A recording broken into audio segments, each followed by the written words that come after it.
Most manifestation advice suggests that if you keep believing and stay positive, your goals will appear.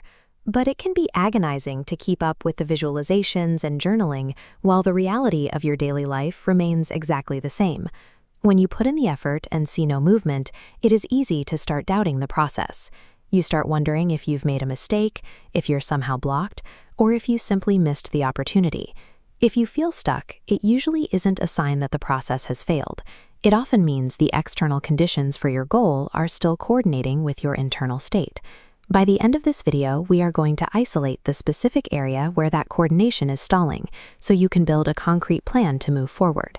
Think of this timing as a path lit by individual lanterns. You can only see the next few steps at a time, and the next light only flickers on once you've reached the edge of the current one. I experienced this during a long season of trying to force a career shift. I was pitching and applying constantly, but for months I heard nothing back. I felt like I was running out of time. The shift only happened when I finally stopped pushing. I took a weekend away at a lake house, and while sitting on a dock with a stranger, I mentioned what I was working on. It turned out she worked in the exact field I was targeting, and she offered to introduce me to her team. Here is the most important part. That specific job opening didn't even exist during the months I was trying to force it. It had only been posted 3 days before we met on that dock. The silence I experienced earlier allowed the external industry to catch up to my internal readiness, ensuring that when the door finally opened, I was in the exact right position to walk through it. Spiritual teachings refer to this as the Law of Gestation, the principle that every desire requires a specific maturation period. Just as a seed cannot be rushed into a tree, a complex life change requires time to take form. Neuroscience offers a similar perspective through predictive processing. This explains how your brain filters out environmental data that it hasn't been trained to see as relevant yet. This makes intuition a highly responsive tool. It provides a sense of direction only when your mental models and the external timing have finally synchronized. Both frameworks suggest that your results are tied to your internal state. When you change how you perceive and prepare for an outcome, you change when you are able to act on it. Think of your progress as a sequence of 3 specific requirements. Grab a notebook, write down one thing you've been trying to manifest, and we're going to see how well these 3 areas are currently aligned. The first requirement is the clarity of your desire. The brain struggles to coordinate around vague goals like having more money. It needs specific metrics. Rate the clarity of your goal from 1 to 10. The second requirement is your identity.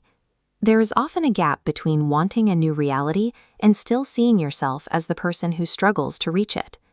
Rate how closely your current self-image matches your goal from 1 to 10. The final requirement is readiness. This is your practical and emotional capacity. If your goal arrived this afternoon, would your schedule and your nervous system be able to handle it? Rate your preparation from 1 to 10. Your lowest score points directly to the gap that is holding up the sequence. This is the specific area where you should focus your energy this week.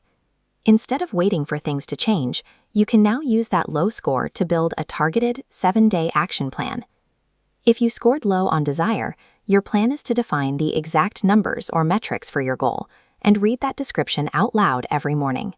For a low identity score, identify one small habit that the future version of you already does and commit to doing that one thing every day this week. If readiness was your lowest score, look for one physical or logistical block in your daily routine and clear that space now to prove you have the room to receive what you're asking for. Taking these small, intentional steps moves you out of the frustration of waiting and into the momentum of preparation. With this checklist, you now have a personalized roadmap. You are no longer wondering why things aren't moving. You are actively strengthening the foundation for them to arrive. Take a moment to feel the relief that comes with having a plan. You can stop fighting against the calendar and trust that the work you're doing is shortening the distance. Your goals are not being withheld. They are simply waiting for you to complete the sequence of readiness that makes them sustainable. For a deeper look at the tools we covered today, listen to the full discussion in podcast episode 89, How the Universe Coordinates Your Path. Continue to focus on your alignment and your preparation. You aren't running late. You are moving in perfect sequence.